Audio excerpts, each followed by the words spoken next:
এবার রানীগঞ্জের দিকে নজর রাখবো, কারণ গতকাল ভর দুপুরে ডাকাতি সিসি ক্যামেরা ফুটেজ, হাড়হিম করা ফুটেজ দেখেছিলাম। পুলিশ এবং দুষ্কৃতীদের গুলির লড়াইয়ের ছবি আপনারা দেখেছিলেন। সেই ডাকাতিতে এবার ভিন রাজ্যে ব্রেক থ্রু। ঝাড়খণ্ডে ডাকাত দলের হদিশ ডুমরিতে মিলল আসানসোলে ছিনতাই হওয়া গাড়িতেই জখম দুষ্কৃতীকে ফেলে চম্পট বাকিদের। সরাসরি চলে যাব, দীপক রয়েছে আমার সঙ্গে, দীপকের সঙ্গে কথা বলবো। দীপক, যে বিষয়টা জানতে চাইবো, গতকালকে আমরা দেখেছিলাম যে একজন গুলিবিদ্ধ হয়েছিলেন এবং তাকে নিয়েই ডাকাত দল পালিয়ে যায় বাইকে করে, আর তারপরে তাকেই ফেলে। ঠিক কোন পথে এই মুহূর্তে তদন্ত?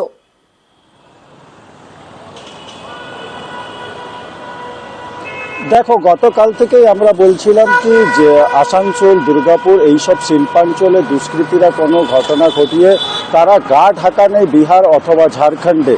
কারণ হচ্ছে দুষ্কৃতীদের নিরাপদ জায়গা তারা মনে করে, তাদের জন্য নিরাপদ আছে, সেইখানে পুলিশি তদন্ত কম হবে এমনটাই মনে করে, গ্রামীণ এলাকা বলে। এই ক্ষেত্রে পুলিশ গতকালই কিন্তু প্রস্তুত ছিল এবং ঘটনা ঘটার কয়েক মিনিট পরে বেশ কয়েকটি টিম গঠন করা হয় এবং ঝাড়খণ্ড এবং বিহারের উদ্দেশ্যে পাঠানো হয়। পুলিশের কাছে খবর আসে কি 19 নম্বর জাতীয় সড়ক ধরে ডাকাত দলের গাড়ি একটি এগিয়ে যাচ্ছে। সেই গাড়িকে ধাবা করে পড়ে প্রায় 200 কিলোমিটার দূরে গিরিডির জঙ্গলে, ডুমরি জঙ্গল রয়েছে, সেই জঙ্গলে তাকে ধরে ফেলে পুলিশ সেই গাড়িকে। কিন্তু গাড়ি থেকে একজনকেই ধরতে সক্ষম হয় পুলিশ, বাকিরা কিন্তু পুলিশের চোখে ধুলো দিয়ে জঙ্গলের ভেতরে পালিয়ে যায়।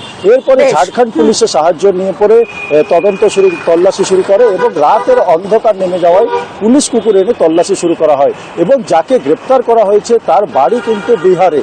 পুলিশ অর্থাৎ মনে করছে কি যে দুষ্কৃতীরা আরো জড়িত রয়েছে ডাকাতির ঘটনার সঙ্গে, তারা কিন্তু বিহারের বাসিন্দা। এই ক্ষেত্রে আসানসোল, দুর্গাপুর পুলিশের বেশ কয়েকটি টিম বিহারের উদ্দেশ্যে রওনা দিয়েছে। তারা বিহারের বিভিন্ন জেলায় তল্লাশি চালাচ্ছে। বেশ।